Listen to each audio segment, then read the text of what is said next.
Bom dia, boa tarde, boa noite, sejam muito bem-vindos ao nosso canal Só Escola de Samba, a sua mais nova casa de curiosidades, análises, informações, notícias, tudo sobre o nosso mundo das escolas de samba do Rio de Janeiro. Agradeço a todo mundo que está se inscrevendo no nosso canal, nós estamos com a meta aí de chegar a 1000 seguidores, então continue nos ajudando. Você que está gostando do canal, manda para o seu amigo, manda no grupo da ala, compartilha para todo mundo, manda para o grupo da escola de samba, para todo mundo que você conhece, que gosta de ouvir falar sobre escola de samba, gosta de ouvir notícias, informações, tudo sobre o nosso mundo da escola de samba, compartilha para todo mundo. Então se inscreve no nosso canal, curte os nossos vídeos, que é para mostrar para o YouTube que o vídeo tem relevância, comenta, bastante comentário, os debates têm sido muito interessantes aqui nos comentários dos nossos vídeos, e também ativa o sininho para que toda vez que sair um vídeo novo ele possa chegar logo para você. Vídeos aqui do nosso canal Só Escola de Samba. Foi bastante legal, muito bacana o debate que teve aqui com relação ao último vídeo que nós fizemos. Teve uma boa audiência sobre o Enredo da Mangueira, análise inicial do Enredo da Mangueira, que a gente vai procurar fazer durante agora esse ano, essa pré-temporada de carnaval. A gente faz a análise inicial do enredo assim que sai o temático do enredo, e quando sair a sinopse dos enredos, nós vamos vir aqui para poder debater, conversar, ler, falar, estudar, se debruçar sobre a sinopse de cada uma das escolas de samba, tentar fazer todas em grupo especial, tentar fazer de série ouro, tudo que aparecer a gente vai fazendo dentro do nosso tempo aí, para poder atender a todos os amigos, a todos aqueles que gostam da sua escola de samba, os torcedores da escola de samba, os componentes das escolas, para poder, junto com a gente, entender um pouco mais sobre o enredo da sua escola de samba aqui do nosso Carnaval do Rio de Janeiro. E hoje, no vídeo de hoje, tema principal do nosso vídeo de hoje, nós vamos falar sobre a sinopse que foi lançada pela Paraíso do Tuiuti, sinopse do Paraíso do Tuiuti, do carnavalesco Jaque Vasconcelos, com esse enredo, falando sobre o Ifá cubano, falando sobre as religiões de matriz africana de Cuba e a questão da sabedoria que ela traz, o conhecimento que ela traz para os seus seguidores através do seu Ifá, que é o Ifá cubano. Então é o Lonan Ifá Lucumi, enredo da Paraíso Tuiuti para 2026, que inclusive a Escola de São Cristóvão, a escola da comunidade Tuiuti, já comunicou que vai mais uma vez fazer o samba enredo encomendado. Então provavelmente será o primeiro samba enredo divulgado, o primeiro samba enredo lançado para o Carnaval de 2026, é muito provável, e que será composto pelos carnavalescos Cláudio Russo, um craque da composição de sambas enredos, que sempre ganha em muitas escolas, Gustavo Clarão, e o nosso mestre, grande conhecedor de carnaval, um homem com grande sabedoria da história do carnaval, da história também, de maneira geral, da nossa cidade do Rio de Janeiro e dos povos que aqui passaram, passam e vivem até os dias de hoje, o nosso grande Luiz Antônio Simas, vai também colaborar aí na composição desse enredo do Paraíso do Tuiuti para 2026, Lonan Ifá Lucumi. Então nós vamos juntos agora fazer essa análise do enredo do Paraíso do Tuiuti sobre o Ifá cubano para o Carnaval de 2026. Vamos fazer essa análise juntos aqui. Então, a sinopse começa com a saudação, né? Laroye, Eleguá, Agô. E aí a gente que conhece um pouco a tradução iorubá dessas palavras, que conhece um pouco as religiões de matriz africana, Candomblé, Umbanda, e as próprias religiões mesmo de matriz africana que chegam em Cuba, vai entender que significa salve mensageiro, né, que é o Laroye, a saudação para Exu, o Eleguá, que é o Exu da santeria cubana, que é o Exu da manifestação dessa religião africana que se desenvolve em Cuba, que é justamente Eleguá, e Agô, que também é utilizado muito realmente no Candomblé e na Umbanda, que é a questão da licença, da permissão, ou seja, o carnavalesco iniciando a sua sinopse, pedindo permissão para essas entidades de matriz africana para que ele possa desenvolver o seu trabalho. E a gente sabe que isso é comum, é normal, acontece no dia a dia, cada ano das suas escolas de samba que vão ali pedir a permissão para poder desenvolver os seus enredos, principalmente quando são enredos de temática de matrizes africanas, de matriz africana. Então, essa é muito importante, a saudação inicial que a escola já coloca aqui, que o carnavalesco já coloca aqui no lançamento da sinopse do seu enredo para 2026, enredo da Paraíso do Tuiuti, o Lonan Ifá Lucumi. Aí vamos começar a leitura da sinopse. No princípio era o axé. No princípio era o axé. Quando Olodumaré, o supremo criador da existência, do universo e dos orixás, soprou o Eni, a energia vital, para que o primeiro ser humano moldado por Obtalá ganhasse vida com o seu ori divinizado, consciente e portador. Daquele destino, Orumilá estava presente e tudo assistiu. Então, eu estou falando de Olodumaré, que é o Deus, né? Que é o orixá, que é o criador de todas as coisas dentro da cultura iorubá, dentro da mitologia iorubá, dentro da fé iorubá. E ele vai dizer que durante todo o ser supremo, né, dessa fé, o ser supremo para esses povos iorubás, para essa cultura iorubá, para essa religião também dos iorubás, ele estava ali fazendo o supremo criador da existência, do universo, né, do orixá, fazendo a sua criação. E que durante todo esse processo de criação, Orumilá estava presente, tudo assistiu, que justamente vai ser o orixá muito importante, né, a figura muito importante durante todo esse enredo da Paraíso Tuti, porque ele é o ser ali, o orixá da sabedoria, da adivinhação, do Ifá, né, da missão de poder transmitir a sabedoria do alto, a sabedoria dos orixás, a sabedoria de Olodumaré para os povos, para as pessoas, para as tribos. Então, ele estava ali presente nessa criação.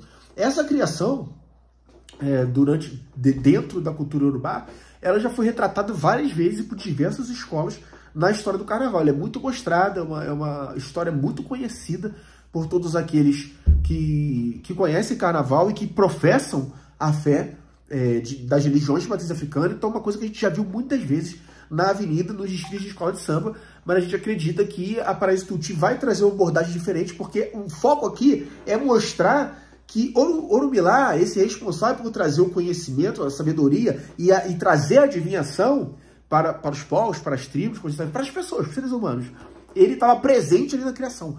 Então a gente acredita que ali no primeiro setor da Paraíso Tuti, a gente deve ver alguma coisa nesse sentido, que é esse Orumilá, esse orixá presente como figura realmente importante no processo de criação, na obra da criação de Olodumaré. Então, a gente acredita que vai ver isso no primeiro setor da Paraíso Tuti, de acordo com o que a gente está seguindo aqui na sinopse do enredo para 2026. Então, deve ter alguma coisa no samba enredo, né, dos grandiosos aí, né? A gente sabe que eles vão fazer um trabalho incrível.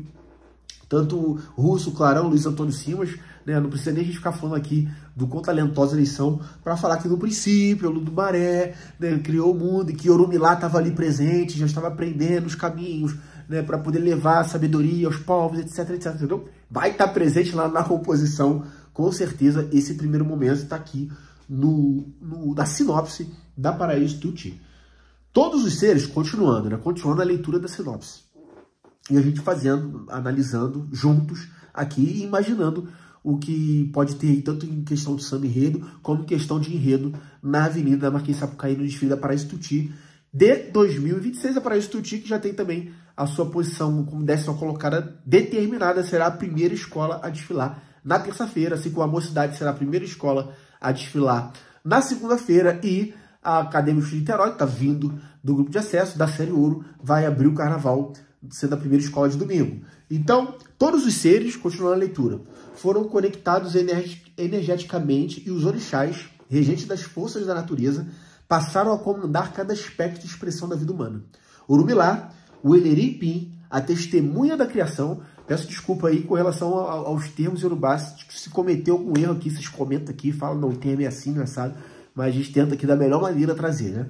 Então, Orumilá, o Eleripim, a testemunha da criação, portanto, recebeu de Olodumaré a dádiva de ser seu porta-voz no oráculo de Ifá, para guiar a humanidade pelo bom caminho, que eu estava falando aqui, né? Não só estando presente no momento da criação, logo depois ele recebe de Olodumaré, o Senhor Supremo, né, o Senhor da criação, ele recebe essa missão de passar essa sabedoria, esse conhecimento para as pessoas, para o povo, para as tribos, né? A dádiva de ser o porta-voz no oráculo de Ifá, para guiar, voltando à leitura, né?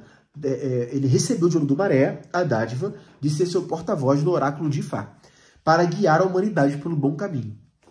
E cada pessoa ao melhor cumprimento de seu destino na dimensão terrena. O Iaé, através da comunicação espiritual com a dimensão sobrenatural das divindades, o Orum. Então, Orumilá, o Deus da sabedoria, da adivinhação, né, recebe a missão de Olodumaré, né, de ser esse comunicador, de trazer essa mensagem, trazer esse Ifá para os povos, né? Então, continuando. Então, assim, a gente acredita que vai ter, de alguma forma, essa demonstração da criação e com foco em Orumilá, como Orumilá presente no espírito da criação e, mais do que isso, recebendo de Olodumaré essa missão para poder trazer essa mensagem aos povos, que é esse espírito da adivinhação, da sabedoria, sendo Deus da sabedoria, da adivinhação e sendo realmente o responsável pelo Ifá. Então, a gente acredita que vai ter essa demonstração, de repente, numa comissão de frente, de repente, num carro abre-alas, né? Enfim, de repente, nas primeiras alas, mas a gente acredita que passa por isso aí, muito por isso aí, esse início da sinopse da Tuiuti, que a gente imagina também que o desfile da Paraíso Tuiuti em 2026. Fiquem atentos a esses vídeos aqui, que eles podem envelhecer bem, ou eles podem envelhecer mal. Chega na hora do desfile, a coisa é diferente, não pode sair muito disso, aqui está a sinopse, mas a gente acredita que a gente acerta muita coisa, outras coisas a gente pode errar, e aí vocês vão estar aí para poder fazer os comentários. Quando a gente fizer aqui as lives de transmissão do carnaval, falando logo depois do desfile, vamos ver como vai ser lá quando chegar em fevereiro do ano que vem, mas aí a gente vai poder dizer se a gente está acertando ou não, né? Isso faz parte, porque tudo vai sair da criatividade gigantesca do talentosíssimo Jaque Vasconcelos, toda a sua equipe de criação para o Carnaval de 2026, toda a equipe da Paraíso Tuiuti. Então, vamos continuar a leitura da sinopse. Epa Oju Olorum, Epa Oju Olorum, Ifá O. Viva os olhos do Criador, ele é Ifá, na tradução do Yorubá. Para ele começar essa segunda parte aqui, ele bota sempre um título para cada uma das partes da sinopse. Na cidade sagrada de Eleifé, fundada por Odudua, e onde os primeiros humanos moldados por Batalá, iniciaram sua caminhada na Terra, Orumilá, o profeta dos destinos e guardião da sabedoria, a gente está falando aqui o quanto a figura de Orumilá é importante no enredo, transmitiu o conhecimento ocular do Ifá aos babalaôs e urubás. Então, assim, ele recebe a missão de trazer a mensagem, de trazer o Ifá, o espírito da adivinhação, o Deus da sabedoria, e ele transmite essa sabedoria para os babalaôs, que são os líderes espirituais, que são os chefes, né, de terreiro, enfim, que são ali os guias para esses povos. Então, assim, tem que escolher alguém. Não vou poder falar com todo mundo. Então, eu vou transmitir quem? Aos babalaôs e urubás, para que eles possam transmitir a mensagem para cada um. Então, sempre se tem ali alguém na Terra que vai ter essa responsabilidade de receber essa mensagem de Orumilá, e essa responsabilidade é dos babalaôs. Então, são passagens de bastão. Então, a gente acredita que vai ver no enredo. A gente vai ver no enredo o Criador, Olodumaré, passando para Orumilá, e Orumilá passando para os babalaôs. A gente acredita que isso pode estar também transmitido aí durante o desfile em carro alegórico, em ala, enfim, em ala coreografada, enfim, a gente pode ver de alguma maneira. Mas tem essa passagem de bastão, e essa é a segunda passagem. Então, seguindo aqui, ele transmite aos babalaôs e urubás esse conhecimento. Sentados sobre a esteira de palha, aprenderam a decifrar as mensagens de Orumilá contidas nos oduns, que desenham ao jogar o cordão aberto, o princípio e o fim, trançado com 8 metades de favas de opilê sobre um tabuleiro de madeira opinifá. Então, assim, é o Ifá, ali a forma, como muito aqui na cultura candomblé e Umbanda, né, a questão dos búzios e tudo mais, é o Ifá específico que naquele momento Orumilá ensina para o babalaô para que ele possa jogar e revelar ali as mensagens da espiritualidade para o nosso mundo aqui dos mortais, nesse tabuleiro. Então, a transmissão do conhecimento dos babalaôs, os líderes espirituais responsáveis por transmitir os homens para as mensagens do Ifá, né, que a gente está falando aqui, essas passagens de bastão, né? Então, expressada nessa cultura, né, nesse movimento, que são os odus que desenham jogar o cordão aberto, trançado com 8 metades de favas de opilé sobre o tabuleiro de madeira oponifá, né? Que é aquele oráculo espiritual, aquele Ifá que foi transmitido aos babalaôs. Loná Ifá, o caminho de Ifá. Aí já um próximo tópico destacado aqui pelo Jaque. Assim, os babalaôs e urubás levaram o Ifá praticado na Sagrada Ifé. E na cidade de Oió, a famosa cidade de Oió, importantíssimo para a cultura iorubá, para todas as religiões de matriz africana, que a gente já viu várias vezes, né? A gente até esse ano escutou o samba ao quarto Alafim de Oió, né? Então tá sempre muito presente na nossa cultura do carnaval e na cultura e na religião de matriz africana. E na cidade de Oió, mundo antigo afora semeando a parábola de Orumilá. Então, assim, eles passaram por esses povos, pela cidade antiga de Oió, né, pela Ifé, para poder transmitir em todos esses lugares essa mensagem que eles receberam a dádiva de transmitir, como Babalaús. Aí, pelas rotas comerciais, aí continuaram o seu caminho, não pararam só nessas cidades que são marcos da grandiosidade de África, né? Africana, né? Oió, Ifé, né? cidades sagradas dos orixás, mas também pelas rotas comerciais para além de Saara, foram além, de Kemet, na Babilônia, passando pelo Saara, passando pela antiga Babilônia. Os sacerdotes contaram histórias e ensinamentos contidos nos pataquis, louvaram Oruquis, para as divindades ofereceram os ebós, pedidos nos edus, revelados nas caídas dos seus opilés sobre os opunifais. Então, mostrando aqui que eles receberam essa mensagem e não só transmitiram dentro de África, mas também nas rotas comerciais, espalhando essa mensagem por todo mundo conhecido daquele tempo. Que essa mensagem também rodou por muitos outros lugares. Aí falando aqui, né, e com essas oferendas, com essas entregas, né, arriando essas coisas todas, esses ebós, esses odus, esses opilés, esses oponifais, enfim. Para quem entende mais aí das religiões de matriz africana, vai pegar essa questão. Mas o que ele quer transmitir aqui é esse caminho do Ifá, que o Ifá passou por vários lugares. Então, ou seja, nesse enredo de Paraíso Tuti, com certeza vai ter aí transmitido no terceiro setor da escola, ou em carros alegóricos, em alas, esses povos, né, os povos do Saara, né, a cidade de Kemet e da Babilônia, a Babilônia antiga, né, ou seja, aí cabe fantasias belíssimas, né, a escola tendo aí a estrutura, e cada vez a liga dá estrutura maior para que as escolas possam fazer um grande carnaval. A gente consegue fazer fantasias, né, já que poderá fazer fantasias luxuosíssimas, falando desses locais, né, sobre o povo de Babilônia, o povo do Saara, né, e também a própria cidade de Oió, com a sua grandeza, né, a própria Sagrada Ifé, enfim, vai conseguir traduzir nesse caminho aí, e talvez traduzir até em carro alegórico, essa passagem, né, esse carro alegórico que significa a transmissão dos babalaús nos 4 cantos daquela terra, daquele mundo conhecido. Então esse setor da Paraíso Tuti tem a intenção de falar isso. Vai falar, e a mensagem avançou, né, passou pela Babilônia, pode ter alguma coisa assim aí na cabeça dos compositores. E até que o caminho de Ifá, continua a leitura, cruzou o Atlântico. Agora a gente está falando de outra coisa. A gente está falando da saída daquele continente africano, asiático, europeu, para as Américas, atravessando o Atlântico. Até que o caminho de Ifá cruzou o Atlântico à força. Então, a mensagem até aqui vinha sendo transmitida realmente pelo entendimento da missão dos babalaús, que receberam de Orumilá, que havia recebido de Odumaré essa mensagem, essa missão. E aí, a partir desse momento, agora você está falando de uma missão que vai ter que ser levada à força, porque eles foram retirados da sua terra, do seu lugar, do seu povo, das suas origens à força, e aí tem a demonstração do quê? Da escravidão, dos escravizados. Então, até que o caminho cruzou o Atlântico à força, acorrentado no destino dos Yorubás, os povos Yorubás que foram escravizados e que vieram para o Brasil, chegaram aqui no Rio de Janeiro e nos demais portos que receberam os povos Yorubás, e traficados para a exploração do Novo Mundo.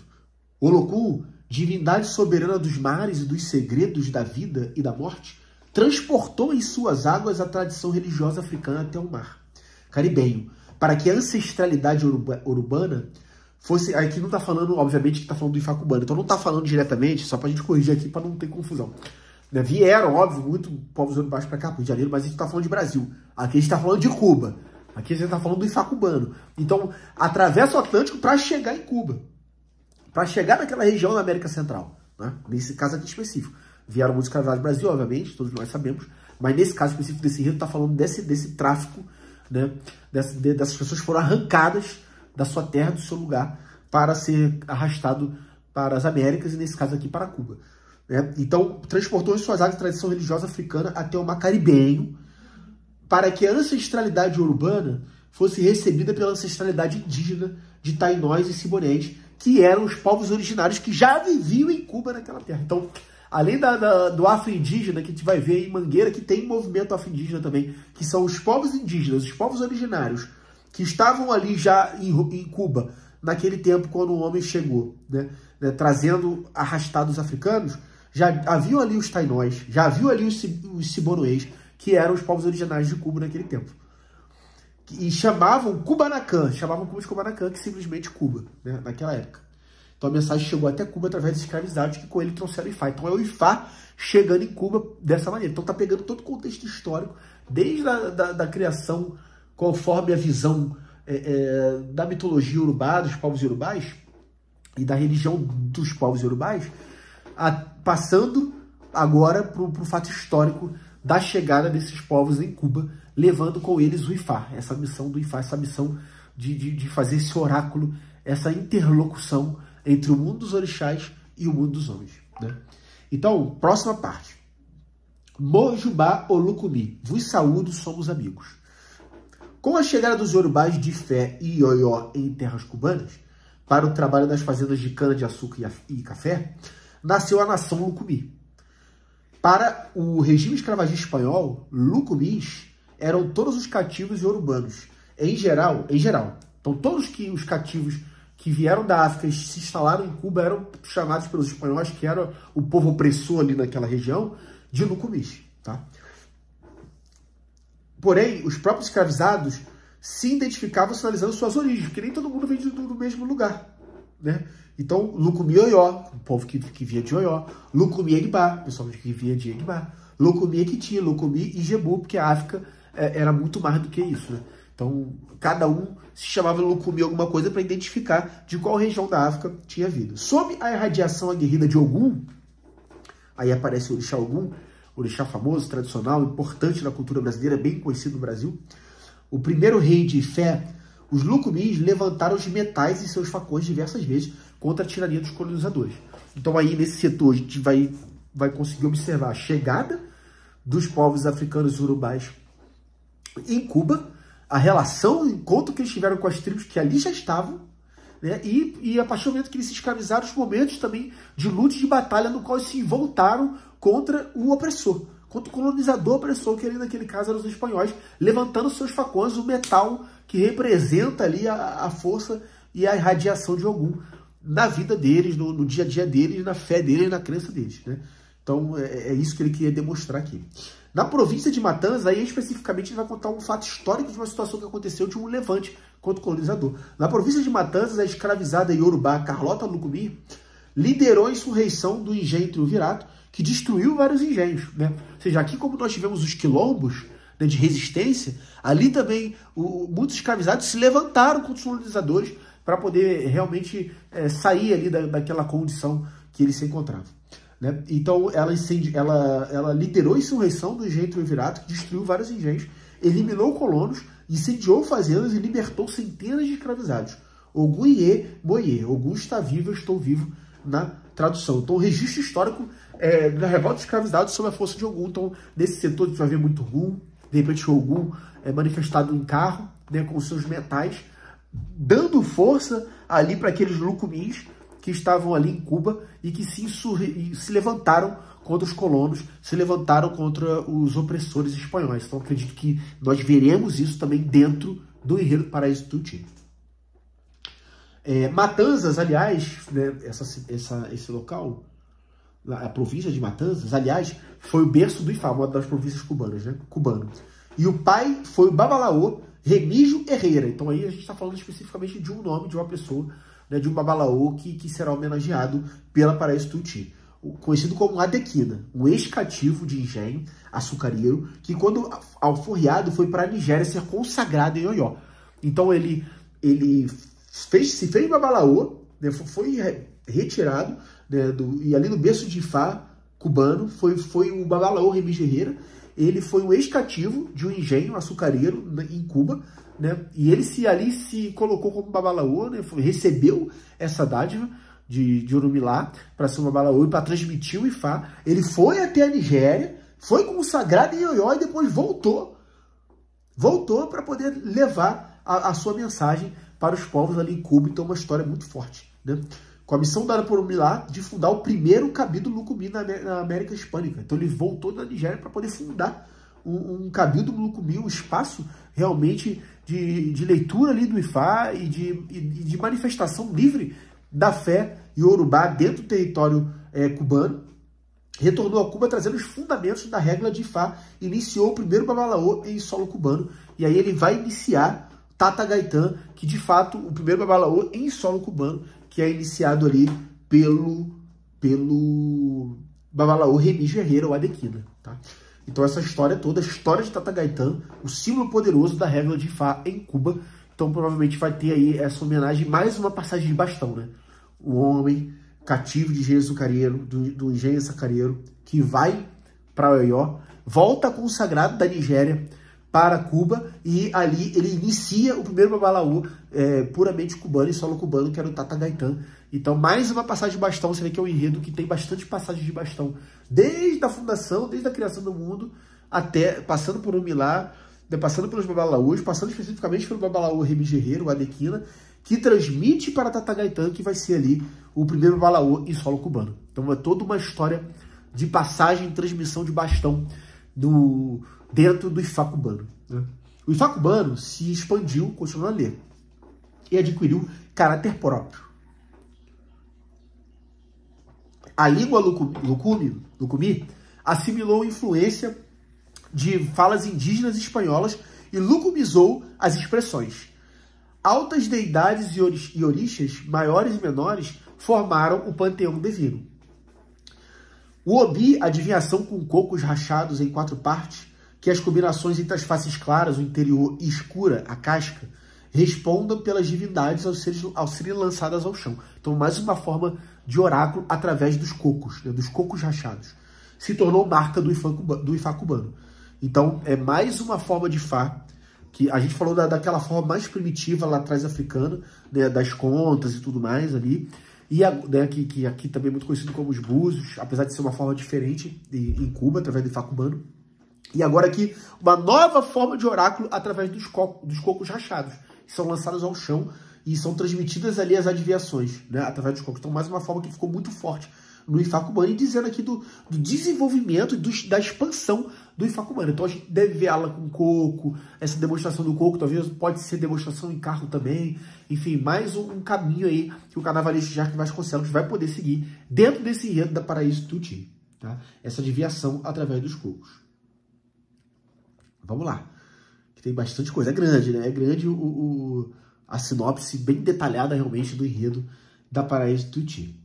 Os filhos de Orumilá, iniciados, passaram a ser... Aí se desenvolveu a fé, as pessoas já começaram a se iniciar dentro da própria estrutura de fé do Ifá dentro de Cuba, né? Dentro do desenvolvimento que os babalaôs levaram ali para o dia a dia da fé em Cuba. Os filhos de Orumilá passaram a ser identificados pelo uso do ileque no pescoço, né? Semelhante às guias, né, de candomblé, geralmente com as contas mais grossas do que as guias que se usam no candomblé que a gente conhece aqui no Brasil. Mas eles passaram a ser, os filhos de Orumilá, né, dentro ali do Ifá cubano, passaram a ser identificados com esse ileque, né, no pescoço, né, que é semelhante às guias que a gente conhece aqui.